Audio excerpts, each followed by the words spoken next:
Bismillahirrahmanirrahim. Assalamualaikum warahmatullahi wabarakatuh.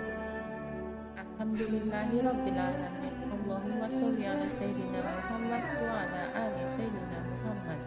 Semoga sahabat Haira TV semua diberikan Allah Subhanahu wa Ta'ala kesehatan dan rezeki yang berkah, diampuni dosa-dosanya, dipanjangkan umurnya, hidup dalam kemuliaan, dan akhir hidup husnul khotimah.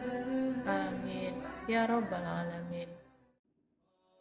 Sahabat Haira yang beriman dan dirahmati Allah, orang terdekat yang menjadi teman berbagi, teman dalam suka duka, dan teman sejati. Sebaik-baik sahabat adalah yang mengajak pada kebaikan, mengingatkan dikala salah, menguatkan dikala lemah, dan menyayangi karena Allah.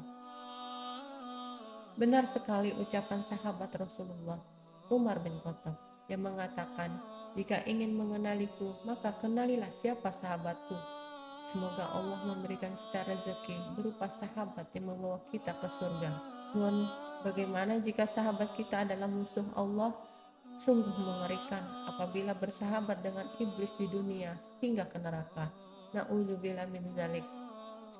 Sudah semestinya kita mawas diri dan menjaga diri dan keluarga kita seperti yang dikatakan bersahabat dengan iblis.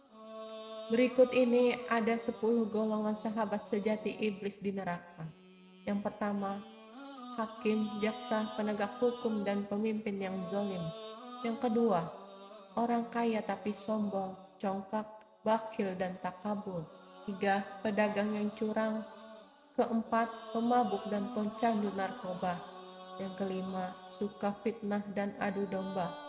Yang keenam, pezina. Ketujuh, meremehkan sholat. Kedelapan, orang yang tidak mau berzakat. Kesembilan, orang yang suka makan harta anak yatim. Yang kesepuluh, orang yang suka panjang angan-angan. Agar tidak menjadi sahabat iblis di neraka, maka setiap orang harus berhati-hati dalam menjalani kehidupan selama di dunia. Ada satu poin yang amat sangat penting, yaitu poin kelima, yaitu suka fitnah dan mengadu domba. Sahabat Haira yang beriman dan dirahmati Allah, ada sebuah kisah di zaman para sahabat Rasulullah terdahulu. Seorang saudagar kaya hendak membeli seorang budak di pasar. Saat akan memilih budak yang ingin dibelinya, saudagar kaya tersebut menanyakan kelebihan dan kekurangan dua buah budak yang ditawarkan oleh temannya. Budak yang pertama tubuhnya kurus dan kecil. Dengan kondisi tubuh yang demikian, sudah tentu tenaganya juga terbatas. Akan tetapi budak tersebut bersifat amanah dan jujur. Sedangkan budak yang kedua, tubuhnya kekar, kuat, tenaganya super, serta sangat sigap dan cekatan saat bekerja. Pekerjaannya berat sekalipun akan mudah diselesaikan olehnya. Akan tetapi, budak tersebut memiliki kekurangan. Dia sangat memfitnah dan mengadu domba. Saudagar memilih untuk membeli budak yang kedua, yaitu budak yang memiliki tubuh kekar dan kuat. Saudagar itu memang membutuhkan orang yang bisa diandalkannya bekerja di toko miliknya. Tanpa berpikir panjang, saudagar tersebut menetapkan pilihannya dan segera membayar budak tersebut. Berganti hari, saudagar kaya memperhatikan kinerja dari budak yang dibelinya. Kerjaannya sangat bagus. Saudagar kaya sangat puas setelah memiliki budak yang sangat telaten dalam menyelesaikan pekerjaan. Pada suatu hari, saudagar kaya sedang berada di pasar, sedangkan istri saudagar berada di toko milik saudagar untuk mengawasi toko. Budak kekar tersebut mendekati majikan dengan mengatakan bahwa tuannya sedang berselingkuh dengan wanita lain di pasar. Istri saudagar sangat terkejut mendengar pengakuan itu. Awalnya, istri saudagar menepis kabar yang dihembuskan oleh si budak kekar itu.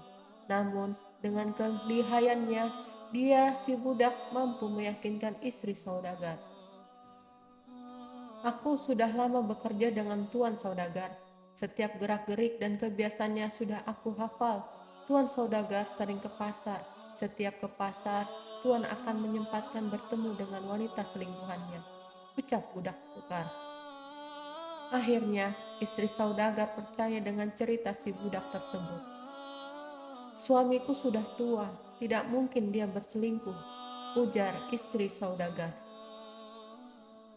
Meskipun sudah tua, suami Nyonya masih mempesona, apalagi dengan adanya jenggotnya, jawab budak kekar itu. Lalu, apa yang harus aku lakukan agar suamiku tidak berselingkuh lagi? Tanya istri saudagar.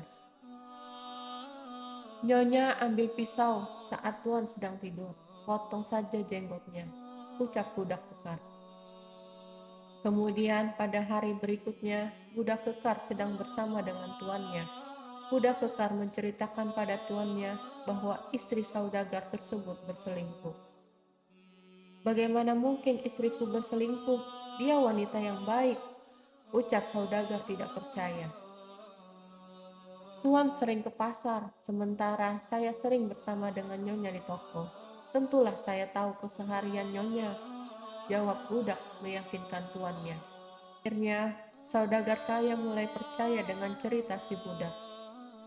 Tuan harus hati-hati, Nyonya berencana akan membunuh Tuan nanti malam, agar Nyonya bisa menikah dengan selingkuhannya, lanjut si budak. Setelah itu, malam pun tiba. Saudagar kaya tidak bisa memejamkan matanya. Ia terbayang-bayang dengan ucapan budak kekar itu, bahwa istrinya akan membunuhnya. Saat malam semakin larut, saudagar kaya terbangun dan mendapati istrinya tidak berada di sampingnya. Hati saudagar itu semakin cemas. Ia pun mulai curiga bahwa istrinya akan membunuhnya, seperti cerita si budak kekar itu. Tidak berapa lama, istri saudagar masuk ke kamar dan membawa sebuah pisau. Istri saudagar berencana akan memotong jenggot suaminya saat suaminya sedang tidur. Ketika pisau tersebut mendekati dagu saudagar, saudagar langsung mengarahkan pisau tersebut dan menusuk istrinya karena ia mengira bahwa istrinya akan membunuhnya malam itu, seperti cerita si budak kekar. Istri saudagar pun akhirnya meninggal dunia. Melihat kejadian tersebut, budak kekar berteriak dengan sekencang-kencangnya, "Tolong, pembunuhan, tolong!" teriak si budak kekar tersebut. Orang pun berbondong-bondong ke rumah saudagar kaya untuk menyaksikan kejadian. Akhirnya, saudagar kaya dipenjara dengan kasus pembunuhan. Sahabat Haira yang beriman dan dirahmati Allah, dari kisah di atas dapat diambil pelajaran betapa dahsyatnya fitnah dan adu domba.